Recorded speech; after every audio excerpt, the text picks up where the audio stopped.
Thank you very. Merci. Merci beaucoup, Madame la Ministre.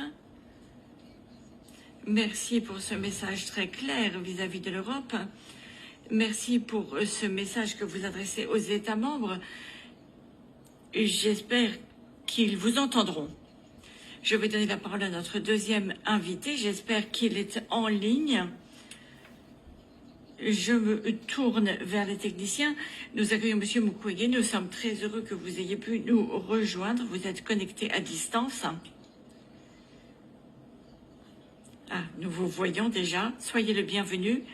Nous attendons avec impatience de vous entendre nous parler de la situation au Kivu du Sud et dans l'hôpital de Panzi. Cela nous rappelle la situation en 96 lorsqu'il y a eu beaucoup de décès dans cet hôpital. Nous sommes donc très inquiets et nous attendons avec impatience de vous entendre. Allez-y. Présidente Votman, je suis très heureux de pouvoir avoir cette opportunité de parler au cours de cette réunion. Je tiens également à remercier Barry Andrews pour m'avoir donné cette opportunité, qui est une opportunité exceptionnelle de pouvoir parler de la situation de la République démocratique du Congo pendant une période très difficile que nous sommes en train de connaître. Madame, Messieurs les députés, Madame la ministre des Affaires étrangères de la République démocratique du Congo, Messieurs les directeurs général de ECHO, je vous remercie de m'avoir donné l'occasion de m'adresser à cette éminente assemblée à un moment crucial où la population congolaise est traquée comme des bêtes de chasse par l'armée rwandaise et ses supplétifs du M23 sous une inaction qui s'apparente à la complicité de la communauté des nations malgré les rapports des experts des Nations Unies et des ONG.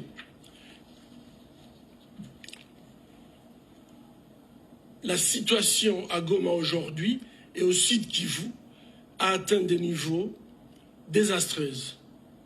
Il ne s'agit pas tout simplement d'une crise humanitaire, c'est une guerre délibérée contre des populations civiles innocentes, non armées.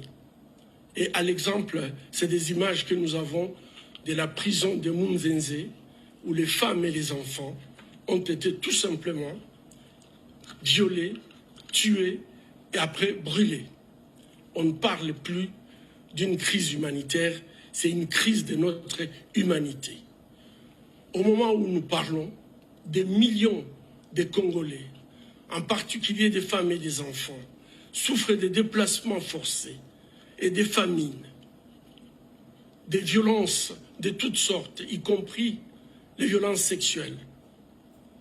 La résistance du M23, soutenue par les Rwandais, a entraîné des souffrances inhumaines, inimaginables. La ministre des Affaires étrangères l'a déjà souligné. Je pense que revenir sur le fait qu'aujourd'hui, les hôpitaux de Goma sont complètement débordés. J'étais ce matin avec un collègue avec qui j'ai discuté. Ils ne savent plus quoi faire. Les gens meurent comme des mouches. Ils n'ont plus suffisamment de matériel pour les opérer. Plus de 3000 malades qui nécessitent des chirurgies, de grandes chirurgies. Sans soutien, c'est pratiquement intenable dans la ville de Goma. Mais en dehors de la ville, il y a tous ces cadavres. On a déjà ramassé plus de 3000 corps, mais il y en a encore dans des rues, il y en a encore dans des quartiers qui sont en décomposition. Quelle image nous donnons à notre humanité? Quelle peut être une cause pour que l'armée rwandaise et le M23 agissent de la sorte et que nous ne soyons pas à mesure de prononcer les mots « sanctions ». Cette crise n'est pas nouvelle. Elle s'inscrit dans le cadre d'une guerre d'agression menée depuis des décennies contre le peuple de la République démocratique du Congo, motivée tout simplement par le pillage illégal de nos ressources naturelles. Le Congo, avec ses ressources naturelles, n'a jamais fermé des portes à des personnes qui veulent travailler avec les Congolais, la main dans la main, où les Congolais gagnent et que les entreprises gagnent.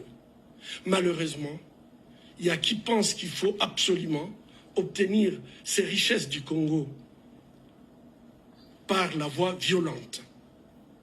Aujourd'hui, malheureusement, on ne peut pas se passer de ces ressources naturelles. On ne peut pas parler de la transition énergétique sans parler du cobalt congolais.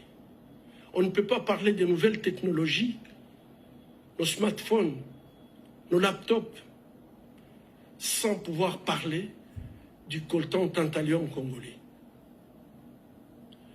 Il est temps que ces ressources puissent servir l'humanité de manière propre.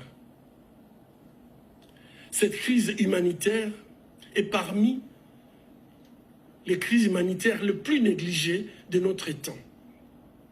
Négligées car il y a l'absence des médias. Aujourd'hui, c'est par les réseaux sociaux que nous avons les images. Dans d'autres crises, il y aurait des journalistes qui iraient prendre des informations à la source. Il y a l'absence de volonté politique, puisque nous savons que si cette volonté politique pouvait naître de cette conférence, aujourd'hui, la guerre peut s'arrêter demain. Le Rwanda, ce n'est pas une puissance, ni nucléaire, ni militaire. C'est puisque tout simplement, le Congo se trouve dans un état de faiblesse, un chaos organisé depuis 3 décennies. Et puis, c'est une crise négligée puisqu'il y a une insuffisance d'aide alimentaire. L'année passée, l'appel qui était fait n'a été répondu qu'à 50%. Alors que le Congo compte aujourd'hui plus de 7 millions de personnes qui sont actuellement déplacées. Les 1 million de personnes qui étaient déplacées à Goma, aujourd'hui sont dans la nature.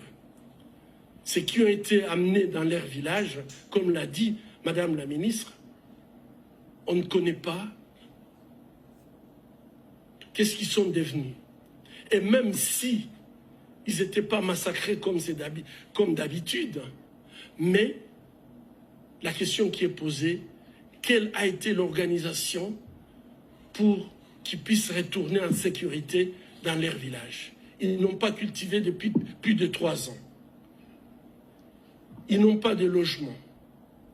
Il n'y a pas de structure sanitaire pour les accueillir.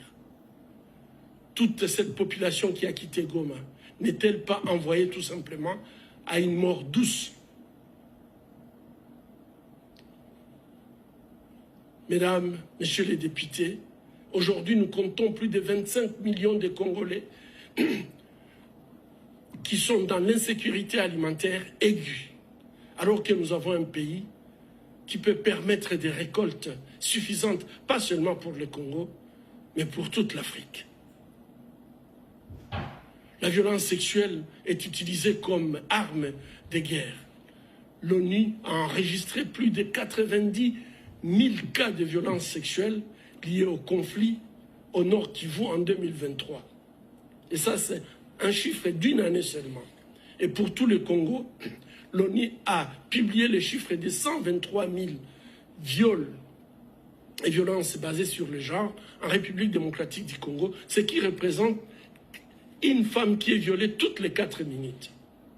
À l'hôpital de Panzi et dans les structures où nous prenons en charge les victimes de violences sexuelles, nous sommes désolés de constater qu'il y a de plus en plus des enfants qui sont enceintes, des enfants qui deviennent mères.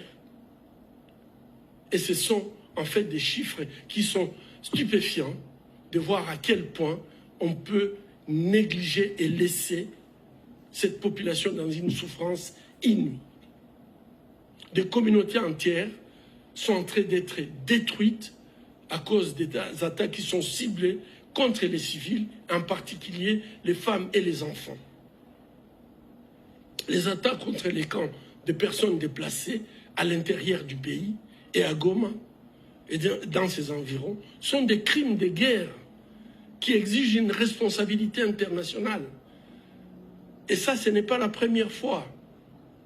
Le Rwanda est en train de récidiver dans le bombardement des camps des réfugiés et le monde reste silencieux.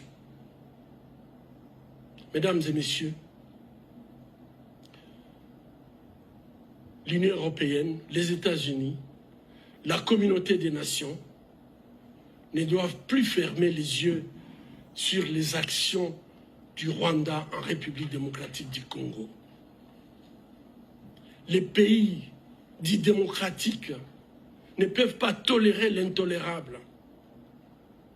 Les pays qui partagent avec nous les valeurs démocratiques, les valeurs humanistes, ne peuvent plus continuer d'accepter ce que le Rwanda est en train de commettre en République démocratique du Congo en toute impunité.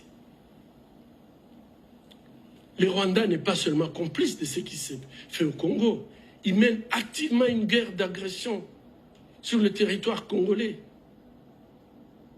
en bafouant la Charte des Nations Unies, en bafouant le droit international et humanitaire.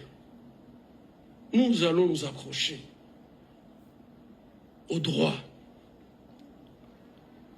L'ONU, les rapports indépendants des ONG et même des agences de renseignement occidentales ont documenté les soutiens directs du Rwanda au M23, y compris les assistances militaires et la coordination logistique. Malgré ces faits, le Rwanda continue de recevoir l'aide internationale et de demeure un partenaire de choix pour les puissances mondiales. Il est contradictoire que le pays africain, parmi les plus grands contributeurs de soldats de la paix aux Nations Unies, soit celui qui tue aujourd'hui les soldats de la paix dans les pays où ils sont agresseurs. Comment pouvons-nous comprendre cette attitude? Les pays qui se portent comme les pays qui luttent contre... S'il vous plaît, monsieur Mukwege, vous pouvez finir bientôt. Merci. Je termine, messieurs. Merci. Oui, donc je voulais dire qu'il n'est pas acceptable qu'un pays qui est contributeur des soldats des Nations Unies à travers l'Afrique, que ce soit ces pays qui continuent à agresser un autre pays en tuant même des casques bleus et que le monde se taise. Donc j'appelle à des sanctions immédiates, coordonnées contre le Rwanda et notamment la suspension de toute aide humanitaire au Rwanda et ses forces de sécurité. C'est que malheureusement l'Union européenne continue à soutenir les actions militaires du Rwanda tout en sachant tous ces bévis que le Rwanda est en train de commettre. Des sanctions économiques doivent être ciblées contre les responsables rwandais qui sont impliqués dans les trafics de minerais et les crimes de guerre. Un arrêt des partenariats commerciaux européens et internationaux qui profitent des minerais introduits en contrebande via le Rwanda et le renforcement de la transparence de la chaîne d'approvisionnement pour empêcher l'utilisation de minerais de sang sur le marché mondial. Merci, Monsieur le Président. Merci, Madame la Présidente. Excusez-moi pour avoir été long. Non, pas du tout. Et merci pour